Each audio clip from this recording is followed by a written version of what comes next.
இப்போ ஆம்னி பேருந்து ஆக்சிடென்ட்டுக்கு என்ன காரணம்னு நினைக்கிறீங்க? டிரைவர் வந்து கண்ணு ஒரு அசந்தாவே எங்களுக்கு அந்த டேஸ்காம் வந்து ஏஐ மூலிமா எங்களுக்கு சொல்லுது அந்த டிரைவர் வந்து டயர்டாக இருக்கார், தூங்குறதுக்கான வாய்ப்பு இருக்குன்னு சொன்னேன். உடனே மாற்று டிரைவரை மாற்றுறான், இல்லை அவர் ஆல்கஹாலியாக இருக்கார், இல்லை அவர் வந்து ஃபோனில் வந்து ரீல் பார்க்குறாரு, இதெல்லாம் எங்களுக்கு சொன்னோடனே உடனே நாங்கள் மாற்று டிரைவரை இது பண்ணிகிட்டு இருக்கிற மாதிரி நிறைய விபத்துகளை வந்து பண்ணுறேன்னு கான்ட்ராக்ட் சொல்கிற போது உடனே பண்ணுறாங்க. திருப்பி வந்து அதை அப்படியே விட்டுறாங்க. கான்ட்ராக்ட் அந்த ரோடு சாலை கான்ட்ராக்ட் இருக்கிறவங்க அதை வந்து பண்ணாமல் விட்டுறாங்க. அதனால் அதிக விபத்துக்கு காரணம் வந்து சாலைகள். அதை வந்து மத்திய அரசு வந்து உடனே கவனத்துக்கு தொடர்ந்து ஃபாலோ பண்ணிக்கிட்டு இருக்கான். பேருந்துகளில் பொறுத்தவரை நீங்கள் இப்போ என்ன முக்கியம்னா இன்சூரன்ஸ் இருக்குது. இப்போ நீங்கள் ஏதோ விபத்தோ ஒரு இது ஒன்று இன்சூரன்ஸ் இருக்குது. அதை தவிர நீங்கள் டிக்கெட் போடும்போது அந்த ஆப் நிறுவனங்களும் இன்சூரன்ஸ் தேவைன்னா பயணிகளுக்கான இன்சூரன்ஸு ஒரு பயணி கம்ப்ளைண்ட் பண்ணுறாருன்னு வச்சுக்கோங்க, பக்கத்து சீட்டில் உள்ளவர் பக்கத்து பர்த்தில் இருக்கிற எங்களே பார்த்துக்கிட்டே இருக்காரு, எங்களை குறு பார்க்குறாரு, பேச ட்ரை பண்ணிக்கிட்டே இருக்காரு, எங்களை ஏதாவது சும்மா வந்து எதாவது பேசிக்கிட்டே இருக்காரு அப்படின்னு ஒருத்தங்க கம்ப்ளைண்ட் பண்ணால், ஒரு பெண் கம்ப்ளைண்ட் பண்ணுறாங்க, என்ன ஆக்ஷன் எடுப்பீங்க? இப்போ பஸ்ஸில் என்ன பண்ணியிருக்காங்கன்னா ஒரு ஐஐடி ஒரு டெக்னாலஜி பண்ணிக்கிட்டு இருக்காங்க. அது என்னென்னா நீங்கள் வண்டி ஸ்டார்ட் பண்ணுறதுக்கு முன்னாடி அதை ஊதிட்டு நான் ஆல்கஹால் தான் வண்டி ஸ்டார்ட் ஆகும். அது நம்ம ஐஐடியில் வந்து அது ஒரு ப்ராஜெக்ட் பண்ணிகிட்டு இருக்காங்க. அதெல்லாம் கவர்மெண்ட் இம்ப்ளிமெண்ட் பண்ணிடுவாங்க. இம்ப்ளிமெண்ட் பண்ணும்போது அது ஆதாரை லிங்க் பண்ணுறாங்க. நிறைய டெக்னாலஜி வந்துருச்சு. டிரைவர் லைசன்ஸ் வேலிடிட்டி இருக்கான நான் லிங்க் பண்ணாமல் இருந்தால் தான் வண்டியை ஸ்டார்ட் ஆகாது.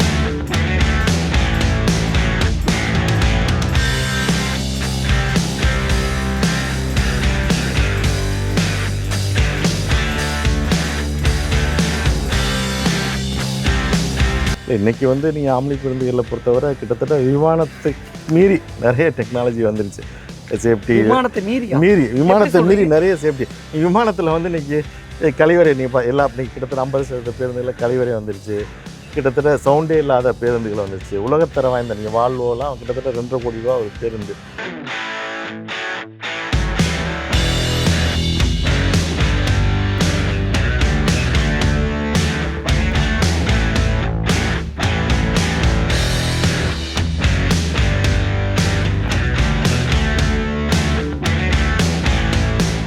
இந்தியாவிலேயே தமிழ்நாட்டில் தான் பேருந்து விபத்துக்கள் அதிகமாக நடக்குது. ஒட்டுமொத்த விபத்துகளும் தமிழ்நாட்டில் தான் அதிகமாக நடக்குது. கடந்த 6 வருஷமாக ஆக்சிடெண்ட்டில் தமிழ்நாடு தான் நம்பர் 1 இருக்குது.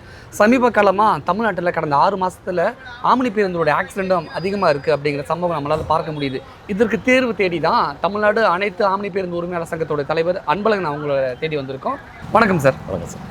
தமிழ்நாட்டில் கடந்த 6 மாதத்தில் கிட்டத்தட்ட 15 ஆம்னி பேருந்துகள் ஆக்சிடென்ட் ஆகிருக்கு. சமீபத்தில் நேற்று கூட புதுக்கோட்டையில் ஒரு ஆம்னி பஸ் வந்து காரில் மோதி அந்த ஒரு குடும்பமே ஸ்பாட்டில் இறந்துட்டாங்க அப்படின்லாம் சொல்கிறாங்க. ஆக்சிடென்ட்டுக்கு, அது குறிப்பாக ஆம்னி பேருந்து ஆக்சிடென்ட்டுக்கு என்ன காரணம்னு நினைக்கிறீங்க? இப்போ நீங்கள் வந்து விபத்து ரேஷியோ வந்து நீங்கள் வந்து கிட்டத்தட்ட 6000 ஆம்னி பேருந்துகளில் வந்து விபத்து ரேஷியோ வந்து நம்ம இந்தியாவிலே நம்ம ஆம்னி பேருந்து ரேஷியோ வந்து தமிழகத்தில் வந்து குறைவு, ரொம்ப குறைவு. ஏன்னா நாங்கள் வந்து சங்க சார்பாக வந்து ஒவ்வொரு காலாண்டிற்கு வந்து ஆம்னி பேருந்து ஓட்டுநர்களுக்கு வந்து சங்க சார்பாக வந்து பயிற்சி கொடுக்குறோம். அதே மாதிரி பெருநிறுவனங்கள் 50 பேருந்துகளுக்கு மேலே பெருநிறுவனங்கள் அவங்களே தனியாக வந்து ஓட்டுநர்களுக்கு வந்து பயிற்சி கொடுக்குறாங்க.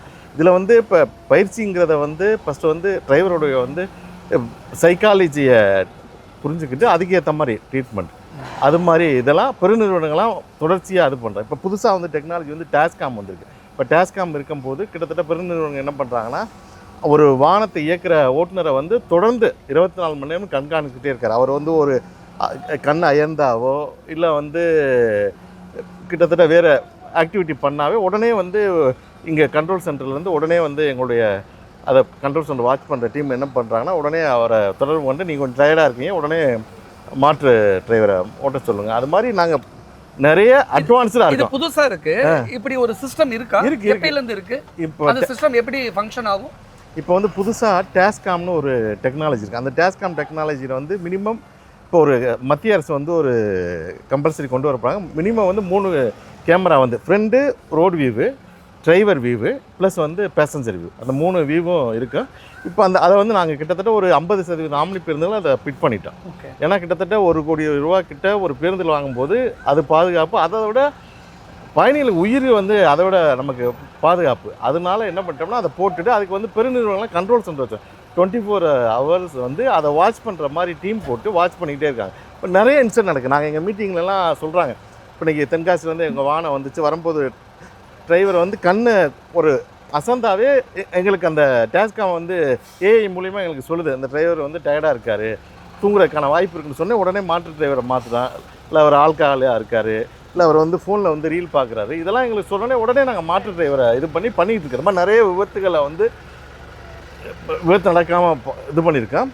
விபத்து நடக்கு நிறைய கிட்டத்தட்ட நீங்கள் நிறைய இப்போ டேட்டாலாம் பார்க்கும்போது விபத்து நடக்கிறது கிட்டத்தட்ட நம்ம இந்தியாவில் 40% வந்து சாலைகள்னு காரணமாக இருக்கும். விபத்து நடக்கிறதுக்கு வந்து நம்ம ஓட்டுநர்களையோ வாகனங்களையோ குறை சொல்கிறோம், 40% வந்து சாலைகள் தான் அதுக்கு காரணமாக இருக்குது விபத்து நடக்குது. அதை வந்து நாங்கள் மத்திய மாநில அரசுகளை வந்து அதை தான் தொடர்ந்து கேட்டுக்கிட்டே இருக்கோம். இப்போ நம்ம தேசிய நெடுஞ்சாலைகள்லாம் கிட்டத்தட்ட பார்த்தீங்கன்னா ரோடு டைவர்ஷன் கொடுக்கும்போது அதுக்கான முன்னெச்சரிக்கை எங்கேயுமே இல்லை. நீங்கள் விபத்து நடந்த இடமெல்லாம் பார்த்துருப்பீங்கன்னு வச்சுக்கின்னு கடந்த காலில் அந்த டைவர்ஷன் பண்ணுற இடத்துல விபத்து நிறைய நடக்குது. ஆனால் அதிவேகமாக 80 கிலோமீட்டர் ஸ்பீடில் போகும்போது அங்கே ஸ்பீடு குறைக்கணுங்கிற ஒரு இன்ஸ்ட்ரக்ஷன் போர்டு இல்லை. சாலை திடீர்னு 6 வழியிலேருந்து ஒரு வழி பாதையாக மாறுது. இது மாதிரி நிறைய இருக்குது.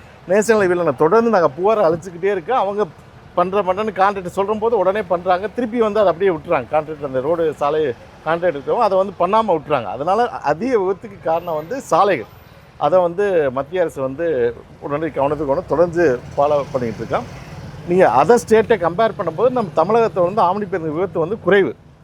இப்போ நேற்று கூட புதுக்கோட்டையில் ஒரு ஆக்சிடெண்ட், ஒரு பெரிய ஆம்னி பேருந்து ஒரு காரில் மோதி அந்த காரே அப்பளம் மாதிரி சுக்குநூறாக உடஞ்சிருச்சு. அந்த ஃபேமிலியை ஸ்பாட் அவுட்டு.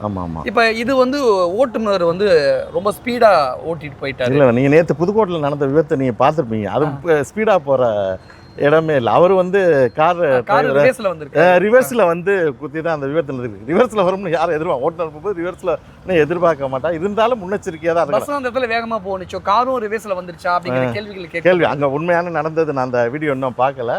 அது விபத்து நடந்ததுக்கான நிறைய காரணங்கள் நம்ம வந்து ஆராய்ச்சி பண்ணோம். அதில் வந்து நம்ம வந்து இன்னைக்கு நிறைய சாலைகளில் வந்து திடீர்னு இன்னொரு வந்து ஒரு கார் வாங்கினோடனே எடுத்தோடனே இயக்குறாங்க.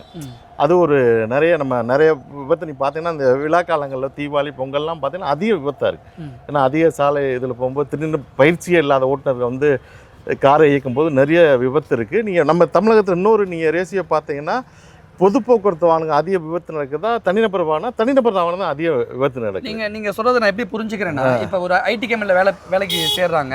வேலைக்கு சேர்ந்தோடனே இஎம்ஐ போட்டு கார் வாங்கிடுறாங்க.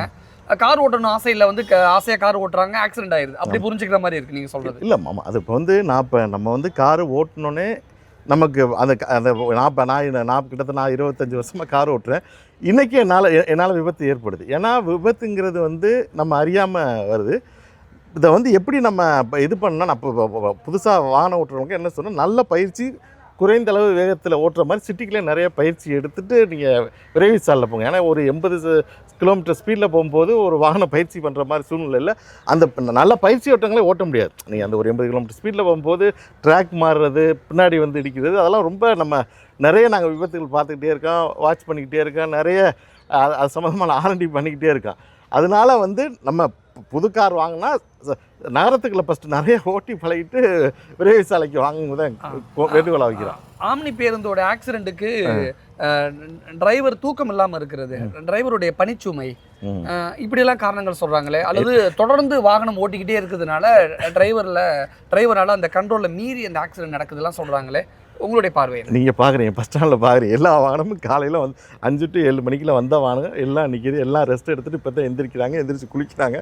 குளிச்சுட்டு எவ்வளோ ரிலாக்ஸாக கிளம்புறாங்க ஓட்டுநரை பார்க்குறீங்க, ரிலாக்ஸாக கிளம்பிக்கிட்டு இருக்காங்க. அது ஒரு காரணமே இல்லை. இப்போ நாங்கள் வந்து சில வாகனங்கள் வந்து டே நைட் ஓட்டுறோம். அந்த வாகனங்களுக்கும் கிட்டத்தட்ட 2 மாற்று டிரைவர் வச்சு தான் நாங்கள் இயக்குறோம். நாங்கள் கிட்டத்தட்ட ஒரு 1 கோடி ரூபா அளவுக்கு வந்து ஒரு இன்வெஸ்ட்மெண்ட் பண்ணும்போது ஓட்டுநர் வைக்கிறதுக்கு எந்த இதுவுமே கிடையாது. ஓட்டுநரை நாங்கள் எக்ஸ்பீரியன்ஸ் ஓட்டுநரோ ப்ளஸ் வந்து தேவையான ஓட்டுநரை வைக்கிறதுக்கு எந்த கஷ்டமும் எங்களுக்கு கிடையாது. நாங்கள் தேவையான அளவு ஆம்னி பேருந்து ஓட்டுநர் வச்சுருக்கோம். இதில் வந்து இன்றைக்கி பயணிகளே ரொம்ப விழிப்பாக இருக்காங்க. ஒரு டிரைவர் போட்டினானா ஏன் ஒரு டிரைவர் தான் வர்றாரு, இன்னொரு டிரைவர் வரலன்னு கேட்குறாங்க. அதனால் அதெல்லாம் ஆம்னி பேருந்துகளை பொறுத்தவரை அதுக்கெல்லாம் வாய்ப்புகளே இல்லை. இன்றைக்கி ஏன்னா தொழில் போட்டி கிட்டத்தட்ட ஒரு சாதாரண அரசு பேருந்து 20 பேருந்து இயக்கிற இடத்துல நாங்கள் 150 பேருந்து காம்படிஷன் அதெல்லாம் நிறைய இருக்கிறதுனால அந்த ஒரு கேர்லெஸ்ஸாக நாங்கள் எதுவும் பண்ணுறதில்ல. போதுமான அளவு பாதுகாப்போட டிரைவர்களுக்கு வந்து நெறிமுறைகள் வரிமுறைகள்லாம் உருவாக்கிட்டு தான் இயக்கிட்டு இருக்கோம். பஸ் ஆக்சிடென்ட் ஆகக்கூடாது, பயணிகளுடைய பாதுகாப்பு ரொம்ப முக்கியம். அப்படிங்கிற வகையில் என்ன மாதிரியான சேஃப்டி ப்ரிகாஷன்லாம் இருக்குது? இல்லை நாங்கள் வந்து இப்போ நாங்கள் இப்போ ஒரு வாகனம் புறப்படுறதுக்கு முன்னாடி ஒரு இன்ஸ்ட்ரக்ஷன் நாங்கள் கொடுத்துருப்போம். ஒரு ஓட்டுநருக்கு ரெகுலராகவே தெரியும் எத்தனை மணிக்கு புறப்படணும், எங்கெங்கே என்னென்ன பிரச்சனை இருக்குது, டோல்கேட்டில் போகும்போது எப்படி பயணிகளை ஏற்றணும், அது டோல்கேட் இது போட்டு இந்த சாலையில் இந்த பிரச்சனை இருக்குது, அது மாதிரி எல்லா இன்ஸ்ட்ரக்ஷனுமே. இப்போ ஒரு ரூட்டு போகிறான்னு வச்சுக்கலாம், ஒருத்தர் சென்னை டு காரைக்குடி போயிட்டுருப்பார், திடீர்னு அவரை மாற்றி சென்னை டு மதுரை அனுப்பும்போது இந்த இடத்துல இந்த பிரச்சனை இருக்குங்கன்னு நாங்கள் எல்லாம் இது பண்ணி அந்த ஆல்ரெடி எக்ஸிஸ்டிங் டிரைவர் ஓட்டுநரை வச்சு இவருக்கு வந்து வழிமுறைகளை என்னென்ன பிரச்சனை இருக்குன்னு சொல்லித்தான் அனுப்புவோம். ஓகே. அதனால் இப்போ விபத்து ஏற்படுறதுக்கான வாய்ப்புகள் வந்து ரொம்ப ரொம்ப குறைவு. ஆம்னி பேருந்துகளை பொறுத்தவரை கம்பேர் டு அதர் பொது போக்குவரத்து வாகனத்தை கம்பேர் பண்ணும்போது ரொம்ப ரொம்ப குறைவு. அது மாதிரி நாங்கள் வாய்ப்புகளும் உருவாக்கலை. ஏன்னா கிட்டத்தட்ட நாங்கள் வந்து இதில் இன்றைக்கி வந்து டெக்னாலஜி நிறைய வளர்ந்துச்சு. ஒரு இடத்துல ஒரு பிரச்சனைனா உடனே வாட்ஸ்அப்பில் போடுறோம், இந்த இடத்துல இந்த பிரச்சனை இருக்குன்னு போடுறோம். அது மாதிரி தொடர்ந்து இது பண்ண. இப்போ கடந்த 2 நாளைக்கு முன்னாடி கூட என்ஹெச்சில் வந்து திடீர்னு நம்ம தொழுதூர்கிட்ட வந்து ஒரு சம்மந்தலால் வந்து பேருந்தை வந்து கல்லை விட்டு எறிகிறாரு, ரோட்டில் வந்து கல்லை விட்டு எறிகிறாரு. உடனே நாங்கள் உடனே எங்களுக்கு அந்த குறிப்பில் போட்டோன்னே உடனே அந்த இரவுலேயே நாங்கள் அந்த காவல் கட்டுப்பாடு அறிக்கை இன்ஃபர்மேஷன் கொடுத்து அங்கே போலீஸை வர வச்சு இது தொடர்ச்சியாக பண்ணிக்கிட்டே இருந்திருக்காங்க. அப்போ அவரை வந்து பிடிச்சி விசாரிக்கும் போது அவர் மனநலம் பாதிக்கப்பட்டவர், அது மாதிரி பிரச்சனைலாம் சொல்கிறாங்க. நீங்கள் விபத்து நடக்கிறதுக்கு வந்து நீங்கள் நிறைய காரணங்கள் இருக்குது. ஆம்னி பேருந்து விபத்து நடக்குதுன்னா ஆம்னி பேருந்து மட்டும் காரணம் கிடையாது. இப்போ ஆம்னி பேருந்து ஓட்டும் போது நீங்கள் வந்து கீழே வீவோ பஸ்ஸு பேருந்து மேலே இருக்கும், கீழே வீவோ நமக்கு என்ன தெரியும், அந்த இதெல்லாம் இருக்குது. 2 வீலரில் உள்ள வந்துடுறாங்க நிறைய. இப்போ நீங்கள் சிட்டிகளெல்லாம் லாஸ்ட் வீக்கில் பார்த்தீங்கன்னா அங்கே ஒரு 2 வீலர் வந்து அரசு பேருந்தில் நம்ம ரிப்போர்ட்டரே ஒருத்தர் வந்து விழுந்துட்டார் நம்ம மதுரையில். அது மாதிரி டிரைவர் கண்ட்ரோல் தெரிஞ்ச விபத்து நடக்க போகிறதில்ல, அதுக்கு நடக்காதவொன்னா நாங்கள் நிறைய பாதுகாப்பு பண்ணிங்கன்னா அதில் வந்து எங்கள் பொருளை விட பயணிகள் கிட்டத்தட்ட 40 பேர் பயணி விலை மதிப்பு பெற்ற உயிர் இருக்குது.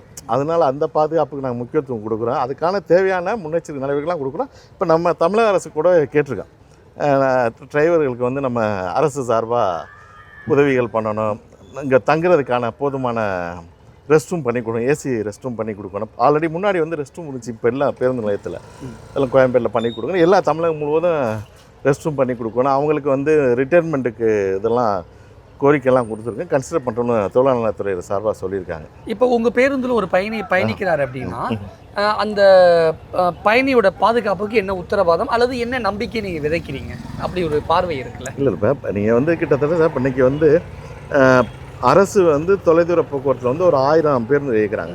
நாங்கள் வந்து கிட்டத்தட்ட ஒரு 6000 பேருந்து இயக்குறோம்.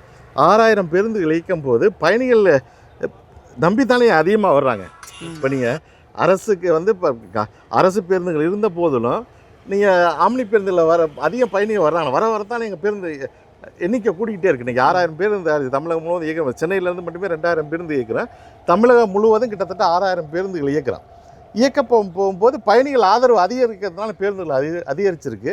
நீங்கள் பொறுத்த இந்தியாவிலேயே அதிக பேருந்துகள் நம்ம தமிழகத்தில் தான். இந்தியாவிலே நம்ம ஃபஸ்ட்டு வந்து பெங்களூரில் இருந்தது, இப்போ வந்து நம்ம இந்தியாவிலே தமிழகத்தில் அதிகமான 6000 பேருந்துகள் கிட்டே இருக்குது. பயணிகள் ஆதரவுனால தான் இந்த பேருந்துகள் எண்ணிக்கை அதிகரிச்சிருக்கு. ஓகே. ஒரு ஆக்சிடெண்ட் இன்கேஸ் நடந்துருச்சு அப்படின்னா அந்த ஆக்சிடெண்ட்டுக்கு அப்புறம் அந்த பஸ்ஸோட ஓனர்ஸ் எடுக்கக்கூடிய முதல் நடவடிக்கை என்ன பயணிகள் பாதுகாப்புக்காக? இல்லை, ஒரு டிரைவர் வந்து ஒரு பேருந்து வந்து ஆக்சிடென்ட் ஆகிடுச்சுன்னா நாங்கள் என்ன கேட்போம், யாருக்கு பாதிப்பானு கேட்போம். இல்லை வண்டிக்கு மட்டும்தான் இப்போ சரி பரவாயில்ல, பயணிகள்லாம் மாற்று பேருந்து ஆர்கனைஸ் பண்ணி அனுப்புங்க. இதுக்காக தான் நாங்கள் உளுந்தூர்பேட்டையில் வந்து அசோசியேஷன் சார்பாக ஒரு மோட்டல் வச்சுருக்கோம். ஏஓபி மோட்டலும் ஒரு 6 ஏக்கரில் வந்து வச்சுருக்கோம். அந்த மோட்டலில் வந்து கிட்டத்தட்ட வாகன சரிபார்ப்பு வச்சுருக்கேன், டயரு செக்கிங்கு, இன்ஜினியரு, நம்ம எல்லா வாகன சரிபார்ப்பு சென்டர், ஒரு ஏசி மெக்கானிக் எல்லாமே வச்சுருக்கேன். அங்கே மாற்று பேருந்து இருக்குது. இந்த உளுந்தூர்பேட்டை மோட்டலில் வந்து ஒரு மாற்று பேருந்து வச்சுருக்கோம். திடீர்னு நாங்கள் போகிற வாகனம் எதுவும் விபத்து ஏற்பட்டுச்சுன்னா அந்த மாற்று பேருந்தை எடுத்து நாங்கள் அனுப்புகிறோம். அதை தவிர அங்கே உதவி மையம் வச்சு இரவு நேரத்தில் வந்து எதுவும் விபத்து இது மாதிரி சப்போர்ட்டிங் தேவை இருந்துச்சுன்னா அங்கேருந்து டீம் போய் அந்த பேருந்துக்கு என்ன தேவைங்கிறத பார்ப்பாங்க. அது மாதிரி உதவி மையம் வச்சுருக்கோம். அது மாதிரி தமிழகத்தில் ஒரு 18 இடத்துல பண்ண வேண்டியங்கிறத கோரிக்கை வச்சு மத்திய அரசுக்கு அந்த இடம் வந்து கேட்டிருக்கோம். பஸ்ஸில் பயணிக்கக்கூடிய பெண்களுக்கும் குழந்தைகளுக்கும் ஸ்பெஷலாக பாதுகாப்பு வசதிகள் ஏதாவது செய்யப்பட்டிருக்கா? இல்லை, அந்த SOSங்கிற நம்ம புக்கிங் ஆப்லேயே நாங்கள் கொடுத்துருக்கோம். ஓகே. இப்போ நமக்கு என்னமோ டிரைவர்ஸோ இல்லை வேறு பயணிகளால் இடைஞ்சல் ஏற்பட்டால் அந்த SOSக்கு இது பண்ணலாம். அப்புறம் வாகனங்களே நம்பர் இது பண்ணியிருக்கோம். இன்றைக்கி வந்து அதுக்கு தான் இப்போ மத்திய அரசு வந்து இந்த VLTTன்னு வீக்கல் லைவ் ட்ராக்கிங் டிவைஸ் அறிமுகப்படுத்தியிருக்காங்க. அதுவும் இந்த SOS சுவிட்சஸ் அதெல்லாம் புது வண்டியில் வந்து பழைய வண்டிகளையும் எப்சிக்கு போகும்போது வச்சுக்கிட்டு இருக்கோம். அது வந்துருச்சுன்னா அந்த பட்டனை அமுக்குனாவே அந்த போலீஸ் ஸ்டேஷனுக்கு வந்து பயணிகளுக்கு வந்து ஒரு அந்த போலீஸ் ஸ்டேஷன் வந்து இன்ஃபர்மேஷன் போது அவங்க உடனே வந்து வாகனத்தை நிறுத்திடுவாங்க. பஸ்ஸில் பயணிக்கக்கூடிய சக பயணிகளுடைய பாதுகாப்புக்காக நீங்கள் மேற்கொண்டிருக்கக்கூடிய முன்னெச்சரிக்கை நடவடிக்கைகள் என்னென்ன அப்படின்னு தெரிஞ்சுக்க முடியுமா? இப்போ நீங்கள் பேருந்து பொறுத்தவரை இப்போ பாதுகாப்புக்கு வந்து ஃபஸ்ட் எய்டு கிட்ட அதில் வச்சுருக்கோம், ஃபயர் சேஃப்டிங்கிறது வச்சுருக்கோம். இப்போ வந்து ஃபயர் சேஃப்டிக்கு FDSSன்னு ஒன்று வச்சுட்டோம். இன்கேஸ் ஃபயர் ஆச்சுன்னா ஆட்டோமேட்டிக்காக ஃபயர் டிடெக்ட் பண்ணிவிட்டு இன்ஃபர்மேஷன் கொடுக்குறோம். புது வாகனங்கள்லாம் வருது, அது வச்சுருக்கேன். அதை தவிர வந்து பேருந்துகளில் பொறுத்தவரை நீங்கள் இப்போ என்ன முக்கியம் இன்சூரன்ஸ் இருக்குது. இப்போ நீங்கள் ஏதோ விபத்தோ ஒரு ஏதோ ஒன்று இன்சூரன்ஸ் இருக்குது. அதை தவிர நீங்கள் டிக்கெட் போடும்போது அந்த ஆப் நிறுவனங்களும் இன்சூரன்ஸ் தேவைன்னா பயணிகளுக்கான இன்சூரன்ஸு கொடுக்குறாங்க. ஆனால் நம்ம ஒன்ஸ் டிக்கெட் எடுத்துட்டோம் அப்படின்னா பயணிகளுக்கான இன்சூரன்ஸ் ஆட்டோமேட்டிக்காக ஆட் ஆயிருமா, தனியாக எடுக்கணுமா? இல்லை ஆட்டோமேட்டிக்காக ஆட் ஆயிரும். நம்ம வாகனங்களை இப்போ இந்த வாகனம் நம்ம இன்சூரன்ஸ் போடும்போதே 36 படுக்கை வசதியாக 36 படுக்கைக்கான இன்சூரன்ஸை வந்து நம்ம போட்டுடுறோம். அதான் வண்டி வாகனம் போதே போட்டுருவோம். அது எவரி 1 இயர் வந்து ரினியூவல் பண்ணுறோம். அது ஆட்டோமேட்டிக்காக இன்சூரன்ஸ் இருக்குது. பயணிகள் பயணிக்கும் போது அவங்களுக்கு ஏதோ விபத்தோ இல்லை ஏதோ மரணம் ஏற்பட்டால் அந்த இன்சூரன்ஸ் வந்து அவங்களுக்கு உள்ள தேவையான கிளைமை கொடுத்துருவாங்க. அந்த இன்சூரன்ஸ் நிறுவனம் வந்து கொடுத்துருவாங்க. தோராயமாக ஒரு பயணிக்கு எவ்வளவு கிடைக்க வாய்ப்பு இருக்குது? இல்லை அவருடைய வருமானத்தை பொறுத்து இருக்குது இன்சூரன்ஸ். பயணிக்கக்கூடிய பயணியோட வருமானத்தை பொறுத்து இன்சூரன்ஸ் பொருந்துமா? இன்சூரன்ஸ் பொருந்தும். நாங்கள் வந்து ஒரு காமனாக அப்படி இருக்காதா ஒரு பயணிக்கு இவ்வளவு? இல்லை அது மாதிரி இல்லை. நாங்கள் வந்து 36 பயணின்னு போடுவோம். அது இன்சூரன்ஸ் நிறுவனம் வந்து இப்போ சாதாரண ஒரு தனியார் பணியாளர்னு வச்சுங்களேன், அவருக்கு இன்சூரன்ஸ் கட்டண அவங்களுக்கு வருமானத்துக்கு ஏற்ற மாதிரி கொடுப்பாங்க, கால்குலேட் பண்ணி. இதே வந்து ஒரு பெரிய ஐடி எம்ப்ளாயி 1 லட்சம் சம்பளம் வாங்குறாங்கன்னா அதுக்கேற்ற மாதிரி கட்டணம் மாறும். முறையாக பதிவு செய்யாமல் பர்மிட் இல்லாமல் நிறைய ஆம்னி பஸ் எல்லாம் ஓடுது அப்படின்னு சில குற்றச்சாட்டுகள் இன்னைக்கெல்லாம் இல்லை. அதெல்லாம் ஒரு காலகட்டத்தில் நீங்கள் சொல்கிற மாதிரி கேள்விப்பட்டிருக்கேன், அதை நாங்கள் பார்த்ததில்ல. ஆனால் இன்றைக்கி உள்ள டெக்னாலஜியில் ஏன்னா ஒரு டோல்கேட்டை கடக்கும் போது அந்த வாகன நம்பர் இல்லாமல் கடக்க முடியாது. இப்போயே வந்து டிஜிட்டல் என்ஃபோர்ஸ்மெண்ட் வந்துருச்சு. அந்த ஒரு டோல்கேட்டில் கடந்த ஒரு டேட்டாவை எடுத்து அந்த கன்சர்ன் ஆர்டிஎஃப்ஸில் செக் பண்ணாங்கன்னா அந்த வாகனம் வந்து தேவையான இன்சூரன்ஸு ப்ளஸ் வந்து டேக்ஸ் கட்டி இயக்குறாங்களாங்கிறது தெரிஞ்சிடும். அதனால் வந்து அது மாதிரியான வாய்ப்பெல்லாம் இன்றைக்கி குறைவாக அது மாதிரி பேருந்துகள் இயங்கவில்லை. பயணிகள் வந்து பேருந்தை பாதுகாப்பாக பயணிக்க பயணிகளுக்கு நீங்கள் ஏதாவது அறிவுரை சொல்ல நினைக்கிறீங்களா? இல்லை, இது நம்ம ஆம்னி பேருந்துகளை பொறுத்தவரை நம்ம ஒரு விமானத்தில் செல்லும் போதோ ஒரு ரயில்வே ட்ரெயினில் போகும்போதோ நம்ம குறித்த நேரத்துக்கு போகிறோம். ஆனால் அந்த ஆம்னி பேருந்துகளில் வந்து இந்த குறித்த நேரத்துக்கு வந்து எல்லா பயணிகளும் சொல்ல முடியாது. ஒரு சில பயணிகள் வந்து அந்த கடைசி நேரத்தில் வர்றாங்க. கடைசி நேரத்தில் வரும்போது அடுத்த பாயிண்டில் நம்ம கோயம்பேடுலேருந்து இப்போ பேருந்து புறப்படனா அடுத்து போரூர் டோல்கேட்டு அடுத்து கிளாம்பாக்கம் போகும்போது அடுத்த பயணிகளுக்கு வந்து காலதாமதம் ஆகுது. அதனால் அவங்க இப்போ தொடர்ந்து ஃபோன் பண்ணிக்கிட்டே இருக்காங்க. அது மாதிரி பாதிக்கப்படாத குறித்த நேரத்தில் நம்ம விமானம் இப்போ கிட்டத்தட்ட ரயில்வே ட்ரெயினில் எப்படி போகிறோமோ அதே மாதிரி குறித்த நேரத்துக்கு முன்னே வந்து மினிமம் ஒரு அரை மணி நேரம் அது குறைந்தளவு 1/4 மணி நேரம் ஆச்சு முன்னாடி வரணும். அது டென்ஷன் இல்லாமல் போகிறதுக்கான வாய்ப்பு. பயணிகளும் டென்ஷன் இல்லாமல் வண்டியில் ஏறலாம், டிரைவர்களும் அதை தொந்தரவு இல்லாமல் டயத்துக்கு வாகனத்தை எடுத்து இயக்கலாம். அப்புறம் வாகனங்கள் என்ன நடந்தாலும் நீங்கள் வந்து இன்றைக்கி வந்து நிறைய டெக்னாலஜி இருக்குது. வாகனங்கள் ஏதோ நிறைய பயணிகள் பக்கத்தில் தொந்தரவுனா காலை இறங்கும் போது தான் சொல்கிறாங்க, இந்த பக்கத்து பயணி வந்து ஒரு இது பண்ணார் அது பண்ணார். அதெல்லாம் வந்து இன்றைக்கி நிறைய டெக்னாலஜி. அந்த டிக்கெட்லேயே நம்பர் இருக்குது, இல்லை மெசேஜ் இருக்குது, வாட்ஸ்அப் இருக்குது. அது அப்பப்போ சொல்லிட்டான்னு வச்சு எந்த தவறும் நடக்காமல் நம்ம இது பண்ணலாம். அதெல்லாம் ஒரு பயணி கம்ப்ளைண்ட் பண்ணுறாருன்னு வச்சுக்கோங்க, பக்கத்து சீட்டில் உள்ளவர் பக்கத்து பர்த்தில் இருக்கிற எங்களையே பார்த்துக்கிட்டே இருக்காரு, எங்களை குறுக்குறு பார்க்குறாரு, பேச ட்ரை பண்ணிக்கிட்டே இருக்காரு, எங்களை ஏதாவது சும்மா வந்து எதாவது பேசிக்கிட்டே இருக்காரு அப்படின்னு ஒருத்தங்க கம்ப்ளைண்ட் பண்ணால், ஒரு பெண் கம்ப்ளைண்ட் பண்ணுறாங்க, என்ன ஆக்ஷன் எடுப்பீங்க? இல்லை, நாங்கள் வேறு சீட்டில் மாற்றி வச்சோம். அது மாதிரி நிறைய நடந்திருக்கு. இப்போ வந்து ஒரு பெண் தனியாக பயணிக்கும் போது பக்கத்து சீட்டில் வந்து மதம் இருந்திருப்பார். அந்த ஒரு நார்மலாக உள்ள பெண்ணுக்குள்ள பையன் தான், அவர் மாதிரியாக இருக்கார், ஆக்டிவிட்டிலாம் இல்லை, சவுண்டாக பேசுகிறான்னு சொன்னேன். நாங்கள் வந்து சீட்டை மாற்றி கொடுத்துருவோம். நீங்கள் எந்த சீட்டில் படுங்க, ஆண்கள் இருக்க சீட்டில் மாற்றி கொடுத்துருவோம். அது அந்த முதல் கட்டத்திலே தெரிஞ்சுன்னா அதெல்லாம் நம்ம சால்வ் பண்ணிடலாம். சில பேர் ஒத்துக்க மாட்டாங்க சீட்டு மாறுறது. இல்லை, நாங்கள் அது தெரியும்ண்ணா, எங்களுக்கு என்னென்னு தெரியும்ண்ணா. இல்லை, இப்போ அது உன் மேலே கம்ப்ளைண்ட்டாக இருக்குன்னு சொல்லி அதை புரிய வச்சு மாற்றிடும். முடிஞ்சவரை அதை வந்து பயணிகள் பிடிக்கிறாருன்னா என்ன பண்ணுவீங்க? பணம் பிடிக்கிறதுனா காவல்துறை தானி இறக்கி விட்டுருவீங்களா? காவல்துறை காவல்துறை உதவியோடு அதை பண்ணுவோம். நமக்கு வந்து பயணிகள் எல்லாருமே முக்கியம். பிடிச்சவரை ஒரு லிமிட்டடில் மது அருந்தி வந்தவங்கள பிரச்சனை கிடையாது. அன்லிமிட்டடாக அவங்க பயணிக்கவே முடியாத மாதிரி மது அருந்தி வரும்போது தான் வேறு வழியே இல்லாமல் அடுத்த பயணிகளுக்கு தொந்தரவு இல்லாத பண்ணால் அவங்கள காவல்துறை மூலியமாக நடவடிக்கை எடுத்து இறக்க வேண்டிய சூழ்நிலைக்கு தள்ளப்படுறோம். அதுவும் தள்ளணும்னு எங்களுக்கு நோக்கம் கிடையாது. நான் பயணிகள் சார்பாக கேட்குறேன், ஒரு பயணி மது குடிச்சிட்டு வர்றாரு அப்படின்னா அவரை அவங்களால செக் பண்ண முடியாது. அவர் அமைதியாக இருக்கிறாரா, அடாவடி பண்ணுறாரா, அதை பயணிக்கும் போது தான் தெரியும். ஆனால் ஒரு டிரைவர் மது அருந்திட்டு வராரா இல்லையான்னு எப்படி நீங்கள் கண்டுபிடிப்பீங்க? எப்படி எல்லாரும் தெரிஞ்சுப்பீங்க? மிஷின் வச்சுருக்கோம். நான் இப்போ டூட்டி ஏறும்போதே செக் பண்ணி தானே ஏற்றுறேன். அப்படியா? எல்லாருமே அந்த ஆல்கால் ரேட்டு வச்சுருக்கேன். ஏறும்போது எல்லா ஆம்னி பஸ்ஸு ஒன்றும் வச்சுருக்கேன். பஸ் ஸ்டாண்டில் வச்சுருக்காங்க. இப்போ நீ காவல்துறையே இப்போ இங்கே வந்துடுவாங்க. ஒரு 6 மணி நேரம் செக் பண்ணி தான் இது பண்ணுவாங்க. அது இங்கே செக் பண்ணி தான் அனுப்புகிறோம் அன்றைக்கி வந்து ஓகே. காவல்துறை. இதே ஆப்போசிட்டில் வரும்போது பண்ணுறீங்களா நீங்கள் கேட்பீங்க. அடுத்து ஆப்போசிட்டில் வரும்போது கொஞ்சம் கஷ்டமாக இருக்குது. அந்தந்த பெரு நகரங்களில் வரும்போது அது பண்ணுறேன். சிறு நகரங்கள்லேருந்து அதை பண்ண முடியலை. அதாவது சென்னையிலேருந்து வெளியூர் போகக்கூடிய சென்னை டிரைவருக்கு செக் பண்ணுறாங்க. ஆமாம், டிரைவர் மது குடிச்சிருக்காரா இல்லையான்னு. ஆனால் ஊர்லேருந்து சென்னைக்கு வரக்கூடிய பேருந்துகளோட டிரைவருக்கு அதை செக் பண்ணுறாங்களா? அது பெருநகரில் அந்த மாதிரி கோயம்புத்தூர், சேலம், மதுரை இந்த மாதிரி பெருநகரங்களில் செக் பண்ணுறேன். சிறு சிறு நகரங்களில் ஒரு வண்டி 2 வண்டி வரும். அந்த நகரங்களில் செக் பண்ண முடியல. அதெல்லாம் இப்போ வந்து புதுசாக வந்து பஸ்ஸிலே வரப்போகுது. இப்போ பஸ்ஸில் என்ன பண்ணியிருக்காங்கன்னா ஒரு ஐஐடி ஒரு டெக்னாலஜி பண்ணிக்கிட்டு இருக்காங்க. அதில் என்னென்னா நீங்கள் வண்டி ஸ்டார்ட் பண்ணுறதுக்கு முன்னாடி அதை ஊதணும். ஊதிட்டு நான் ஆல்கஹாலில் தான் வண்டி ஸ்டார்ட் ஆகும். அது நம்ம ஐஐடியில் வந்து அது ஒரு ப்ராஜெக்ட் பண்ணிகிட்டு இருக்காங்க. அதெல்லாம் கவர்மெண்ட் இம்ப்ளிமெண்ட் பண்ணிடுவாங்க. அது இம்ப்ளிமெண்ட் பண்ணும்போது அது ஆதாரை லிங்க் பண்ணுறாங்க. நிறைய டெக்னாலஜி வந்துருச்சு. டிரைவர் லைசன்ஸ் வேலிடிட்டி இருக்கணும். நான் ட்ரிங்க் பண்ணாமல் இருந்தால் தான் வண்டியை ஸ்டார்ட் ஆகாது. ஓ அப்படியா? அந்த மாதிரி டெக்னாலஜிலாம் வந்துடுது. அதெல்லாம் கூடிய விரைவில் வந்துடும். ஆம்னி பஸ் சங்கத்தோட தலைவரா ஆம்னி பஸ் இந்த இதெல்லாம் ஃபியூச்சரில் என்ன மாதிரியான அட்வான்ஸான டெக்னாலஜிலாம் வரப்போகுது? இல்லை, இன்றைக்கி வந்து நீங்கள் ஆம்னி பேருந்துகளை பொறுத்தவரை கிட்டத்தட்ட விமானத்துக்கு மீறி நிறைய டெக்னாலஜி வந்துருச்சு. சேஃப்டி விமானத்தை மீறி நிறைய சேஃப்டி. விமானத்தில் வந்து இன்றைக்கி கழிவறை நீ கிட்டத்தட்ட 50% பேருந்துகளில் கழிவறை வந்துருச்சு. கிட்டத்தட்ட சவுண்டே இல்லாத பேருந்துகள் வந்துருச்சு. உலகத்தர வாய்ந்த நீங்கள் வால்வோலாம் கிட்டத்தட்ட 2.5 கோடி ரூபா ஒரு பேருந்து.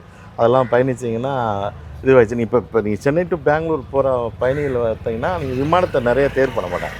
ஏன்னா இங்கே போய் ஏர்போர்ட்டில் 2 மணி நேரம், அங்கேருந்து உள்ளே போகணும். பஸ்ஸில் தான் நிறைய இருக்கும். கிட்டத்தட்ட அதான் எங்களுக்கு சென்னை டு பெங்களூர் டாப். கிட்டத்தட்ட ஒரு நாளைக்கு கிட்டத்தட்ட 200 சர்வீஸ் நாங்கள் ஆப்ரேட் பண்ணுறோம். இதெல்லாம் விமானத்தை மீறி சக்ஸஸ்ஃபுல்லான ரூட்டு. ஏன்னா பயணிகள் விமானத்துக்கு போனாவே 6 மணி நேரம் ஆகுது. 5-5.5 மணி நேரத்தில் போயிடலாம். அதுக்கு முன்னாடி விமானம்னா 2 மணி நேரம் முன்னாடி போனால் அந்த பிரச்சனைலாம் இல்லைனால நீங்கள் சிலதில் இப்போ நீங்கள் விமானத்துக்கு போனால் தான் நம்ம சீக்கிரம் போகணும்னு சொல்லுவோம். ஆனால் அந்த சென்னை டு பெங்களூர் விமானம் இல்லாமல் ஆம்னி பேருந்தில் போனாவே சீக்கிரம் போயிடலாம். அது மாதிரி வந்துருச்சு. இன்றைக்கி வந்து டெக்னாலஜி நீங்கள் வந்த மாதிரி இன்றைக்கி எல்லா என்டர்டெயின்மெண்ட்டு பேருந்துகளில் இருக்குது. இன்றைக்கி மொபைலே நமக்கு என்டர்டெயின் இருக்குது. என்டர்டெயின்மெண்ட்டில் பெருசாக இன்றைக்கி பயணிகள் வந்து பேருந்துகளில் விரும்புறதில்லை. அவங்க மொபைலே என்டர்டெயின் வைஃபை ஃப்ரீயாக வச்சுருக்கேன், டிவி வச்சுருக்கேன். எல்லா உலக தரம் வாய்ந்த குளிர்சாதன பேருந்துகளில் இருக்குது. டஸ்ட் இல்லாமல், நாய்ஸ் இல்லாமல். ஏன்னா இன்றைக்கி உள்ள சுற்றுச்சூழல் மாசுக்கு இதில் அந்த மாசெல்லாம் எல்லாம் போகிற மாதிரி தரம் கொண்டு வந்திருக்கான். கிட்டத்தட்ட இப்போ நீங்கள் இப்போது உலகத்தரம் வாய்ந்த பேருந்துகள் இங்கே வந்துருச்சு. அதுவும் இந்தியாவில் கம்பேர் பண்ணும்போது நம்ம தமிழகம் வந்து பொது போக்குவரத்தில் மாநிலங்களுக்கு இடையேவும் நகரங்களுக்கு இடையேயான பேருந்துகளை வந்து நம்ம ரொம்ப முன்னோடியாக இருக்கோம் தமிழகம். ஓகே.